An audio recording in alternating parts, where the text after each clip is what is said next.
Bien, vamos a dar inicio entonces a nuestra primera entrevista. Se trata del ex candidato presidencial, Yacu Pérez, o candidato, no sé, me imagino que don Yacu. No escuchas nada, Nico. A ver, Hola, no escucho. yo sí estoy escuchando, no sé, ya vamos a revisar qué sucede. Yo sí lo escucho, yo sí, pero tal vez con los audífonos, sí, yo lo estoy escuchando bien. Sí, a ver, no sé si ellos me están viendo. Sí, sí, sí, yo sí los escucho. Eh, a ver, A ver, probando. Ahí probando. Ahí parece que estamos. sí. Sí, ahí estamos bien. Pero parece que hay un retorno. No sé si le bajan el volumen a algo que esté cerca. Ahí está bien, ¿no? Ya. Bien, entonces decíamos que le damos la bienvenida a Yacu Pérez. Nos interesa, pues, evidentemente conversar sobre cómo marcha la situación de su acción legal. Antes de empezar con la temática, obviamente que nos atañe, quería preguntarle, Yacu, ¿cómo se siente anímicamente, físicamente? Han sido días muy intensos. Entiendo que casi que no duerme en algunos momentos. Es decir, le está pasando factura. ¿Cómo se siente anímicamente, Yacu? Bienvenido. Gracias. Quiero estrechar mi abrazo a todos los ecuatorianos que nos escuchan y a usted en particular, querido Andrés. Yo estoy bien anímicamente. Hemos estado algo recuperando de una campaña que fue bastante, demandaba de Fuerte. mucho tiempo, de mucho sacrificio. Ujú. Estuvimos muy extenuantes, pero hoy estamos mejor y esperando los resultados, sobre todo la respuesta que nos dé ahora el contencioso electoral. Ayer presentamos un recurso subjetivo ante el contencioso electoral. Sin embargo, nos pidieron que aclaremos y sobre todo que completemos alguna documentación. Fundamentalmente, era necesario completar el nombramiento del coordinador nacional de Pachacuti, Marlon Santi, y también nos pidieron una certificación, a pesar de que parecería obvio, soy el candidato presidencial, pero nos piden que adjuntemos una copia certificada de la misma, que lo debe entregarnos eso el Consejo Nacional Electoral, y tenemos que hacer unas aclaraciones y precisiones sobre la forma de este recurso y luego de eso continuará con el trámite. La intención de fondo es que el Tribunal de lo Contencioso deje sin efecto la resolución administrativa del Consejo Nacional Electoral, esto es la revisión de las 31 actas, y se proceda a la apertura de las 20.050 actas del escrutinio para que se haga conteo voto a voto. Esa es la aspiración de ustedes. Sin embargo, el vicepresidente del Consejo Nacional Electoral, el ingeniero Pita, ha mencionado ya en varias ocasiones que las actas presentadas por usted fueron revisadas una por una y al hacer justamente esta tarea es que descubren que de las 27.000 actas presentadas, cerca de 20.000 no cumplían con el artículo 138 del Código de la Democracia y por lo tanto no había respaldo para abrir estas urnas. ¿Qué responde usted? La verdad es única. No hay dos verdades. Ujú. Verdades no son relativas. Señor, si el señor Pita ha hecho una revisión voto por voto, acta por acta, tal vez lo hizo en alguna pesadilla que tuvo, o en Andrómeda, en Tritón, en alguna galaxia desconocida. Aquí no lo ha hecho. Aquí Ujú. lo hicieron un muestreo y de una manera tan, pero tan lesiva, una bofetada que nos dieron, una limosna que nos dieron, en vez de aperturar las 20.050 actas, procedieron a aperturar apenas 31 actas. Y mismo de las 31 actas, nosotros recuperamos 612 votos, 5 veces más que el candidato señor Guillermo Lazo y 16 veces más que el candidato Arauz. Pero, ¿qué le diría a ustedes a quienes piensan que ustedes eh, ha sido débil la evidencia para demostrar el fraude? Hay personas que piensan así, evidentemente, que ustedes no han logrado esa demostración. ¿Cuál sería la contundencia, las 600 actas que le favorecen luego del recuento? Esa es una muestra. Ajá. Hay una crónica del fraude anunciado que quisiéramos que la ciudadanía entienda y voy a decir de manera muy sucinta. Y se dio, comenzó antes de las elecciones. La empresa Sedatos, que es contratada por el señor Nebot, y la empresa Clima Social, que se debe al señor Correa, siempre nos pusieron con 13 puntos, en un tercer lugar muy alejado de la verdad. Y eso era, la intención era clara, de hacer creer a los ecuatorianos que somos un candidato débil, sin potencial electoral, y que los únicos quienes podrían pasar a la segunda vuelta era el señor Arauz y el señor Lasso. En consecuencia, el voto útil era elegir a uno de los dos. El mismo Exipol del día de las elecciones hicieron aparecer que nosotros seguimos súper lejos en tercer puesto. Solamente cuando se dio a conocer el conteo rápido, ahí se dieron cuenta de que nosotros estábamos en el segundo puesto en un empate técnico.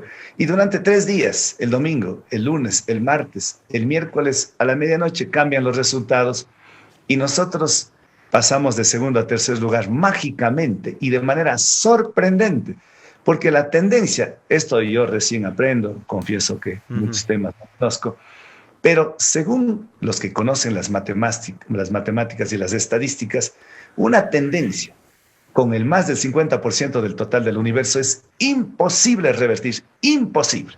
Lo que pueden es variar alguito los números, pero la tendencia es imposible. Es decir, la tendencia de nosotros estar en el segundo puesto, eso no se podía variar. Pero mágicamente el CNE lo hizo variar y luego de eso, claro, proclaman los resultados, vienen los reclamos, acude el señor Lasso conjuntamente con nosotros, llegamos al acuerdo, 100% se abre las urnas en Guayas y el 50% en 16 provincias. Al día siguiente rompe el acuerdo, o sea, viola su palabra, no honra los acuerdos, y el CNE y la misión de la OEA son testigos de aquello, pero caen en la misma trampa y no dan paso atrás. Ante eso nosotros presentamos el recurso de objeción, donde a la ciudadanía hay que decirles, nosotros después de hacer un trabajo titánico, gigante, logramos encontrar más de 20,000 actas con inconsistencias. ¿Qué son actas con inconsistencias? Que unas no tienen firmas, sí, otras están manchadas, otras que una simple sumatoria, esto es lo impresionante, en simple sumatoria, en vez de que 2 más 2 sea 4, resulta que para el CNE 2 más 2 no es 4, sino es 3, en otros casos es 5, y eso para un estudiante de primer año de escuela que está empezando a conocer las 4 reglas de operaciones, pues es inaudito. Por eso es que nosotros apelamos a esa. Pero de todas maneras también el ingeniero Pita ha mencionado que tras analizar las 7.233 actas con supuestas inconsistencias numéricas y faltas de firmas, 1.453 estaban repetidas y 340 ya habían sido recontadas. Ahí tal vez también ha habido, no sé si la intención de tratar de engañar al Consejo Nacional Electoral. No, para nada. El tema de las repetidas, tal vez una que otra podría haber sido, pero 1,000 y más, imposible.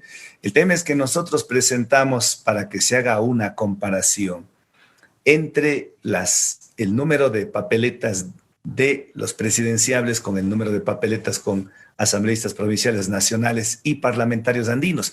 Cuando uno acude a una junta electoral a realizar el sufragio, ¿qué es lo que nos hacen? Nos entregan a cada uno de nosotros una papeleta. Presidentes, asambleístas provinciales, nacionales y parlamentarios andinos. Es decir, al final tiene que en la sumatoria debe haber, si participaron 250 electores sufragantes, debe haber 250 en el padrón, 250 registros, 250 votos, independientemente de para quién sea, pero tiene que haber 250 papeletas para presidentes, para parlamentarios, asambleístas. Y resulta que para todos hay más, pero para presidentes hay menos números de papeletas. ¿Qué pasó eso? ¿Por qué no hay una correspondencia? ¿Por qué no hay una relación? A igual número de papeletas presidenciales tiene que haber igual número de papeletas para asambleístas provinciales, nacionales y parlamentarios andinos. Ahí es la confusión del señor Pita.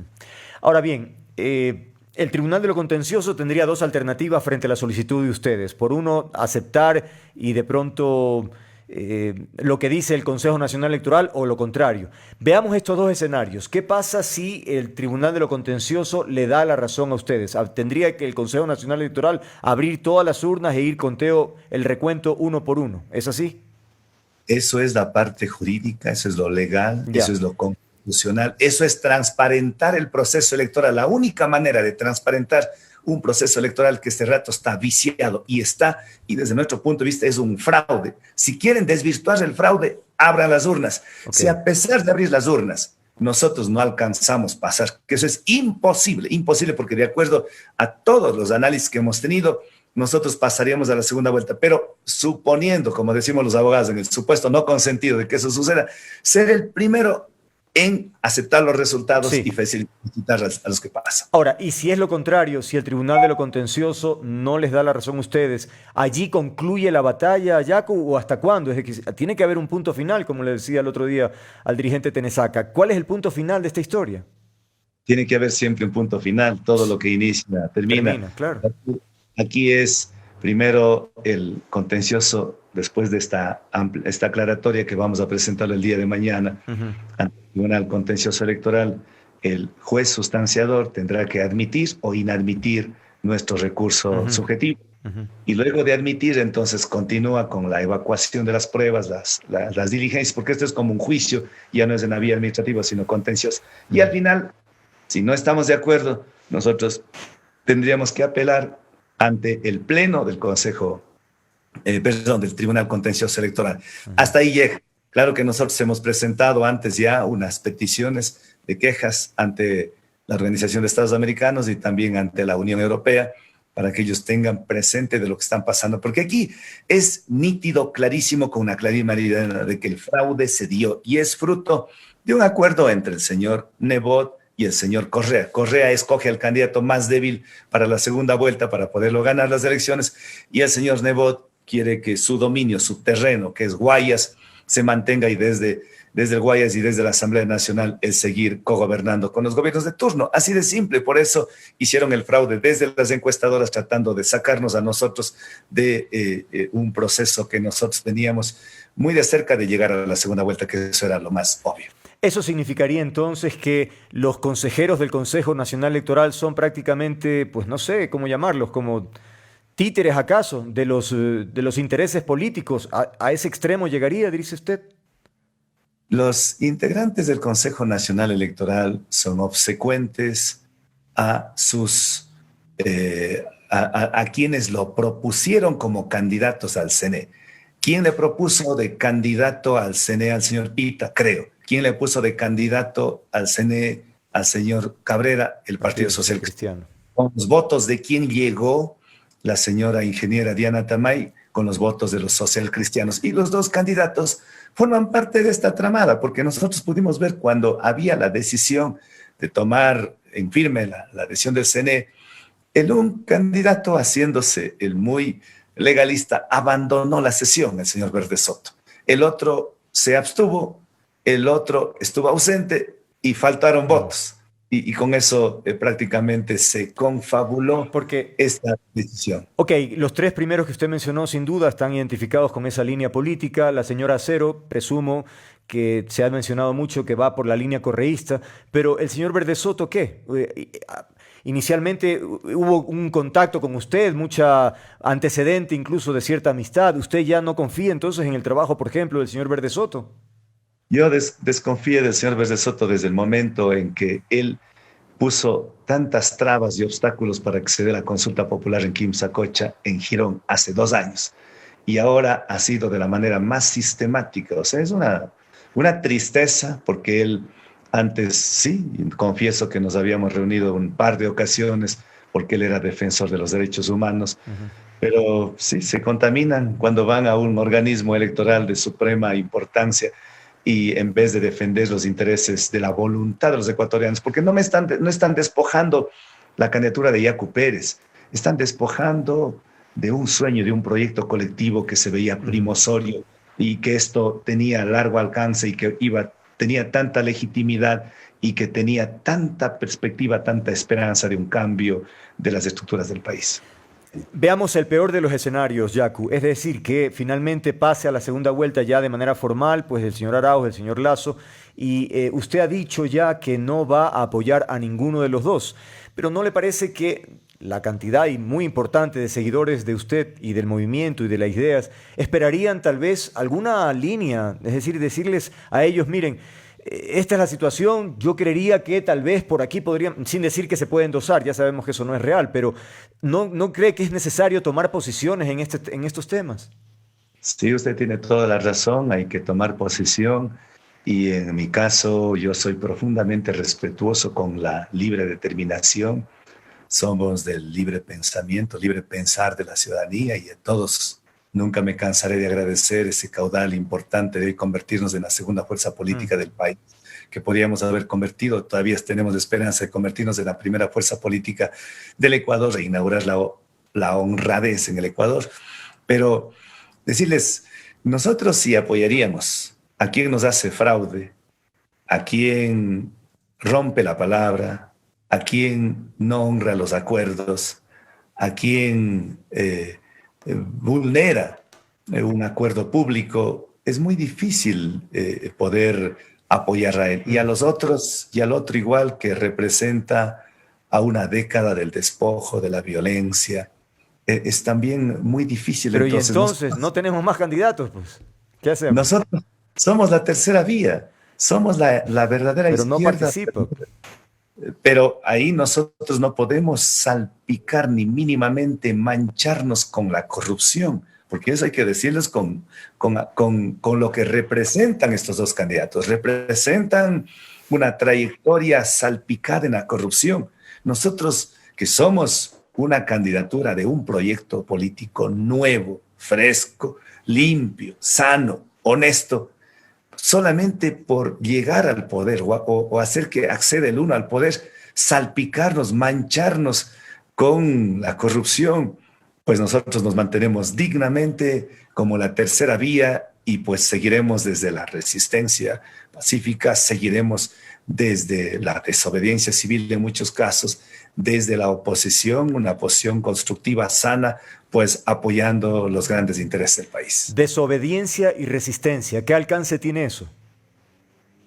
Tienen lo que han predicado y practicado Mahatma Gandhi, Mm. Martin Luther King, lo que han predicado, esa resistencia con el que logró Gandhi liberar, emancipar del imperio británico a esa potente nación de la Ujú, India. ujú. Los derechos civiles y políticos predicados y practicados por Martin Luther King y por nuestras abuelitas como Tránsito Amaguaña, Dolores Cacuango, Manuela León, Ambrosio Lazo y Fernando de Aquilema y todos, es decir, desde abajo, desde la resistencia, porque los grandes cambios no se consiguen desde arriba, muy Mm. difícil. Ahora mismo, cuando teníamos tan cerquita, porque si pasamos a la segunda vuelta, nosotros le apostamos que ganamos la presidencia de la República, estando tan cerquita, los poderes fácticos se unen y tratan a toda costa de cruzarnos el pie, hacernos caer, incumpliendo acuerdos, y claro, la componenda de siempre para vulnerar y el fraude, que es una expresión de la corrupción. Ahora bien, el voto nulo no es una opción, Yaku. Es una opción, es Sí, una es una opción. opción. Ustedes Es una opción. apoyarían, ustedes, o sea, irían por esa línea entonces. Es muy probable, nosotros tendríamos que analizar todo, esperamos hasta que se dé el pronunciamiento del Tribunal Contencioso Electoral, pero más que seguro, si el tribunal no da una decisión a nuestro favor, iremos por ahí previa consulta. Nosotros somos orgánicos y hay que consultar siempre a las bases para de manera colectiva tomar una decisión en firme. Ya que usted ha dicho que las organizaciones sociales están indignadas a propósito de lo que ha sucedido y que bueno, usted está trabajando por la parte legal y que ellos están organizándose, pero quizás el tema de este paro nacional o las movilizaciones se esperaba más, un volumen más grande, una situación como tal vez en antaño, ¿no? La gente de pronto lo relaciona. Y hay quienes sostienen, por ejemplo, Martín Payares, que tal vez usted se ha quedado una suerte de huérfano, es decir, que no tiene el respaldo que uno hubiese creído que iba a tener después de este episodio. ¿Usted coincide o no con eso? Yo respeto el criterio del articulista Martín Payares, pero él viene desde hace algún tiempo con una visión súper colonial, racista, con descalificaciones a nosotros. Y bueno, algún rato ojalá haya tiempo de debatir mirando los ojos. Ujú. Yo respeto profundamente su pensamiento, es un periodista lúcido, pero Sí, sí. extremadamente colonizado, y que lo ve siempre desde arriba, las jerarquías, y piensa tener la verdad absoluta ahí. Ok. Y ahí estamos a distancias, años luz. con ese criterio racista que nosotros no Ok, coincidimos. esos temas conceptuales efectivamente no viene a cuento en este momento, pero sí la parte práctica, es decir, ¿dónde están las supermovilizaciones? Por ahí en el Azuay ha habido por ahí sí una interrupción de vías, pero insisto, esto era lo que se esperaba, porque más bien la expectativa era que se venían las movilizaciones, la organización indígena, ¿y dónde está? El tema es lo siguiente, somos a veces una visión medio maniqueísta, ¿no? Cuando hay una gran movilización, decimos, y ahora, irresponsables, la pandemia, van a destruir Quito, se acabó, viene la furia indígena, los violentos, Hmm. y cuando no se hace, en cambio, claro, hemos quedado huérfanos. Yo les he manifestado, y es más, yo he tenido muchos cuestionamientos al interior del movimiento indígena. Me han acusado de que soy muy tibio, que yo sigo con la resistencia pacífica y no me pongo al frente de las movilizaciones. Y yo en eso sí quiero serles muy, muy sincero al país y a mis Ujú, compañeros. ujú. Yo no quiero a pretexto de un tema que si indigna, y ahí sí soy parte de los indignados, cómo se despoja, cómo se roban los votos, pero no quiero que haya derramamiento de sangre, no quiero que una sola persona se apague la luz de la vida, jamás, no quisiera eso. Y por eso he sido muy respetuoso con las decisiones de las organizaciones. Yo sigo insistiendo que soy partidario de la resistencia firme, rebelde, irreverente, pero pacífica. No soy partidario de las luchas sanguinarias. Eso no nos hace bien absolutamente a nadie.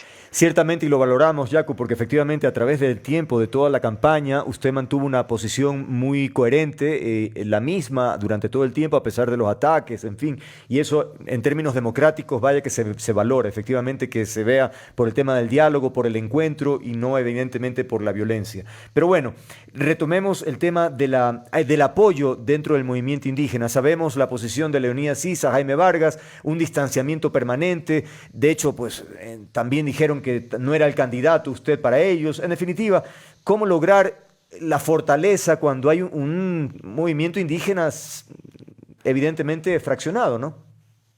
Yo no creo que estaría fraccionado el movimiento indígena. En las elecciones lo pudimos evidenciar. El histórico del movimiento indígena ha sido tener 4 o 5% de De apoyo, de acuerdo. legitimidad. Ujú.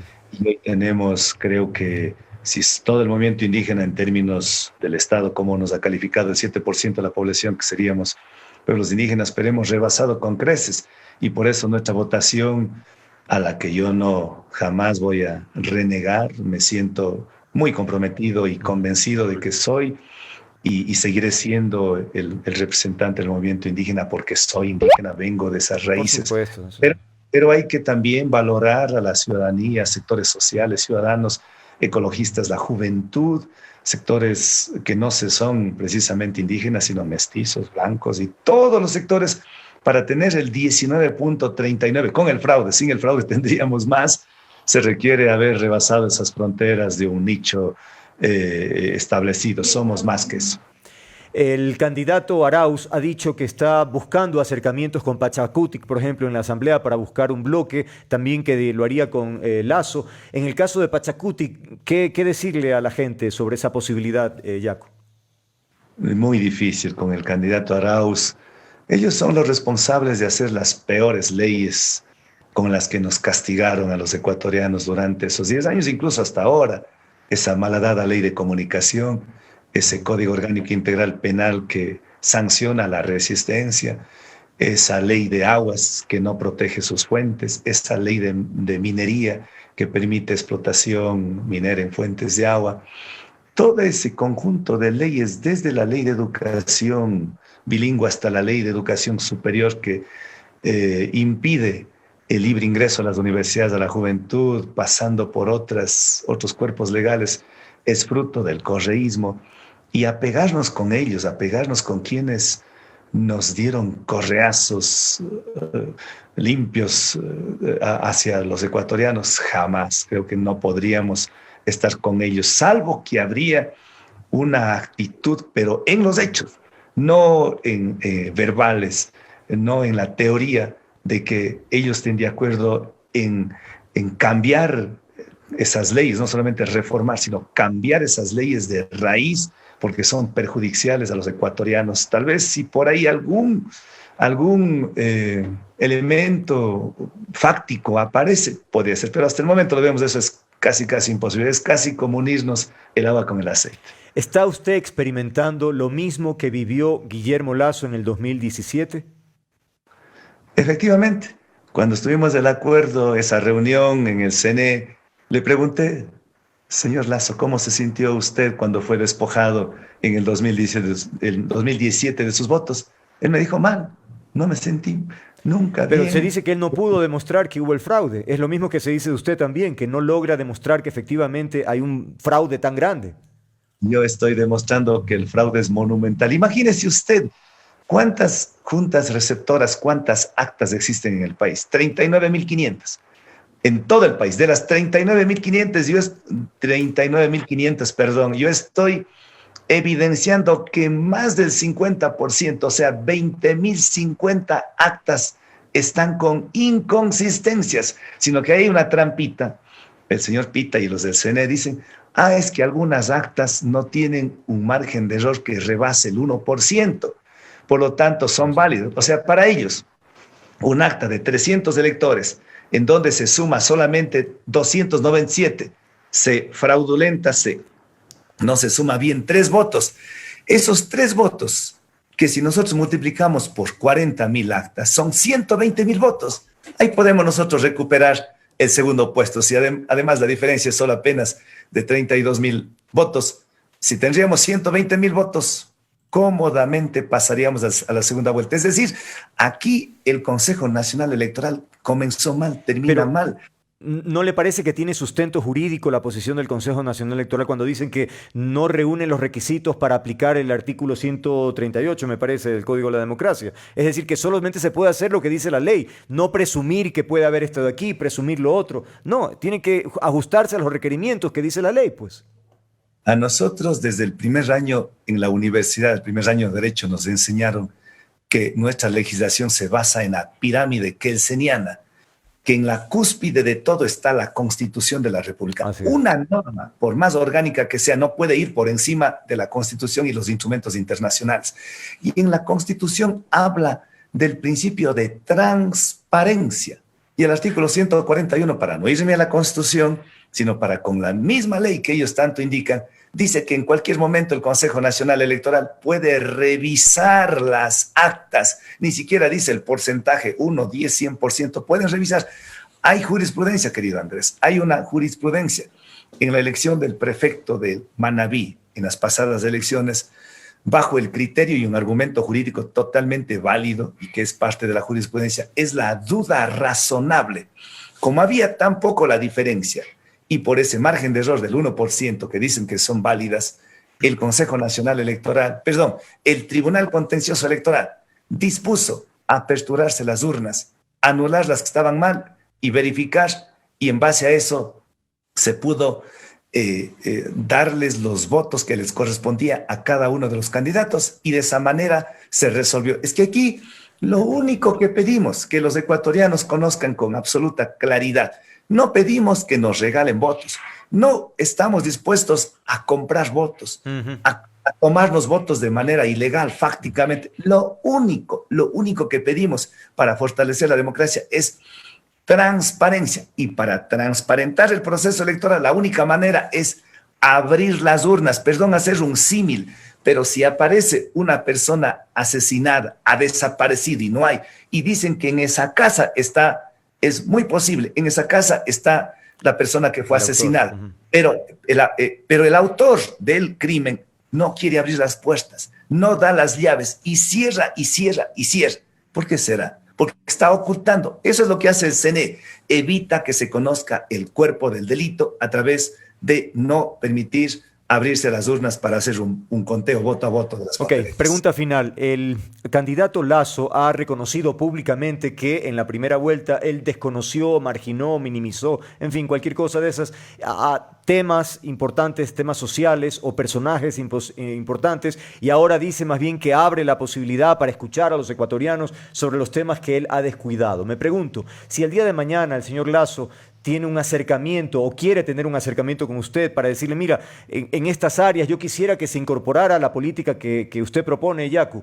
¿Eso sería bien visto? ¿Usted estaría dispuesto a tener un acercamiento con el señor Lasso? Más que bien visto por Yacu Pérez, sería bien visto por la prensa, por la comunidad internacional y sobre todo por los ecuatorianos cuando él cumpla la palabra, honre el acuerdo y diga como hombre de bien, hombre de buena fe, yo acordé aperturar el 100% las urnas y el 50% en las 16 provincias. Luego mis asesores, luego el señor Jaime Nebot me tiró de las orejas, me dijo, ¿por qué aceptaste semejante barbaridad?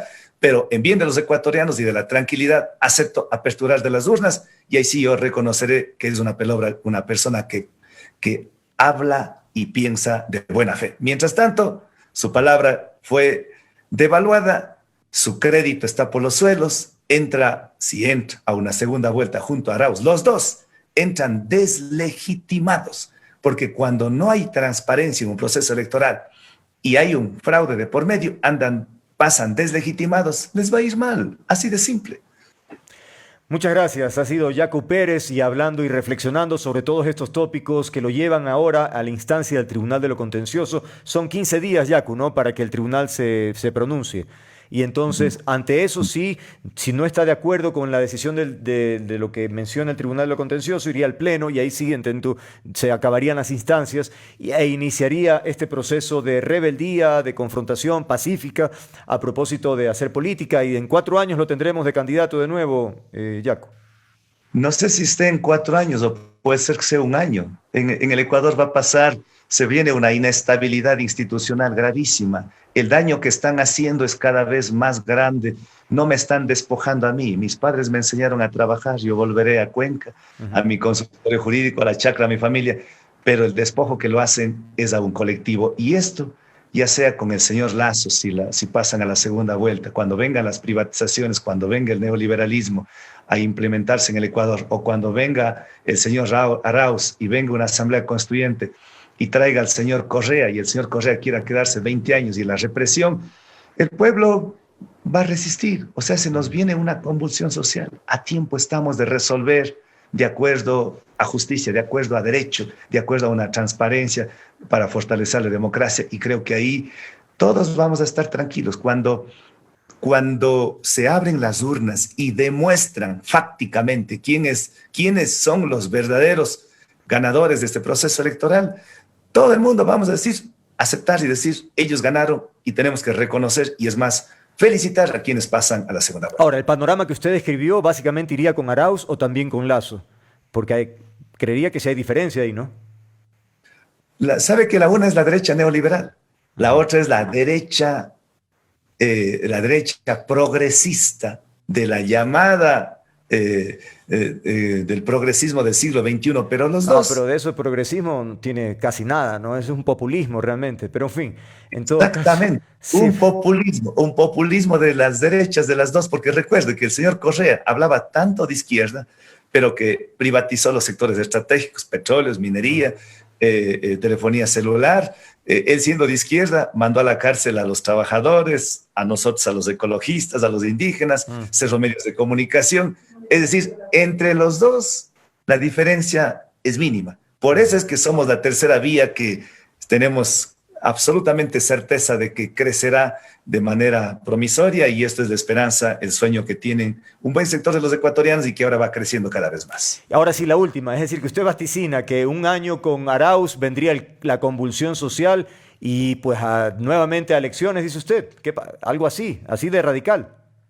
Imagínese, Arauz va a deteriorar la situación económica, va a implementar la moneda electrónica, vamos a estar cercanos a lo que es Venezuela y creo que ninguno de los ecuatorianos queremos vivir la tragedia que vive el pueblo de Venezuela. Creo que nadie queremos ese autoritarismo, nadie queremos vivir como en Venezuela en donde el fraude es pan de cada día. Eso no queremos, ni tampoco queremos que nos privaticen la seguridad social, la salud, los sectores estratégicos. Los dos candidatos desventajosamente no son lo mejor para los ecuatorianos. Y no quiero decir que soy el único, la opción. De entre los otros candidatos que no llegamos, también hay gente que podría haber sido rescatable, pero desventajosamente la desmemoria nuestra, quizás esa propaganda, ese estado de propaganda que se dio, toda la coyuntura que se dio, el desgobierno del actual presidente Moreno, hizo que resucite a alguien que estaba casi moribundo, pero eso son la realidad, ese es nuestro país y no tenemos más que acostumbrarnos, pero acostumbrarnos a quedarnos bajo la sumisión jamás, nosotros resistimos. Por ahora nada de TikTok, Yaku. ¿Qué dice Manuela? No, sí, estamos Hagan haciendo... algo ahorita, pues. ¿Dónde está Manuela? A ver, que salude. no, yo creo que al mal tiempo, Manu, al mal tiempo hay que darle, Manu, un saludo. Al mal tiempo, pues al frío hay que darnos un abriguito entre los Claro. dos, darnos un abrazo Ah, y sobre todo a todos los ecuatorianos, Manu. Al mal tiempo, el TC. Hay que hacer un TikTok con eso, con el TC, alguna cosa, ¿no? Porque, bueno, hay que, efectivamente, en una situación tan complicada, siempre la actitud es importante.